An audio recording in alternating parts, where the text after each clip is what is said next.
Happy Saturday mga kainday! Ayan, for today's video guys, samahan niyo po kami. Narito po kami ngayon kay Saint Father Pio. Dahil po, birthday ng aking binata noong Biyernes. So, ngayon lang po tayo nagkapanahon at day off po ng inyong Inday Miles. Kaya naman po, ito po ang aking pangako na sila po ipapasyal ko dito kay Father Pio dahil napakatagal na rin po guys na hindi kami nakarating dito. So, ayan, ang aking pa-birthday gala sa aking binata. Siyempre, kasama po kami mag-anak dyan.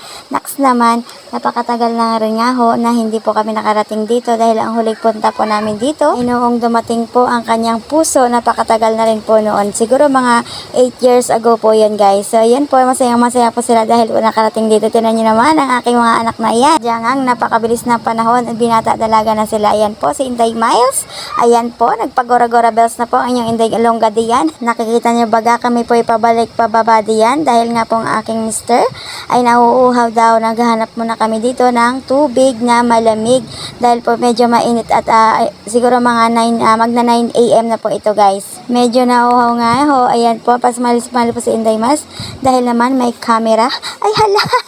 Siyempre, for the go, for the support din ang aking camera woman, ang aking pong panganay. Next naman, support din naman sa kanyang Inday Ilongga. Sis, next naman guys. So ayan guys, hindi po kami nakabili ng malamig dahil wala pa pong malamig na tubig. So pumasok na po kami dito sa loob guys. Ay, hello naman sa'yo, my consumer loves. Next naman, ayan po ang aming pinakapoging driver. Buti po kami ay hindi naman naligaw. Kahit nga po yung matagal na po kami hindi nakabalik dito. For the go, ang aking anak ay naghanap din naman sa kanyang Google Map. You know, para-paraan lang po tayo guys. Yun, next naman, dito na po tayo sa loob niyan guys. Dahil po, a-attend na po tayo ng mass. Tayo po yung magpasalamat sa lahat po na biyaya natin na natanggap. So, yan lang guys. Thank you for watching. Salamat po sa pagsuporta sa inyong Inday Ilongga. So, hanggang dito na lang po ang ating munting video at magsisimula na po ang misa. Bye! Love you!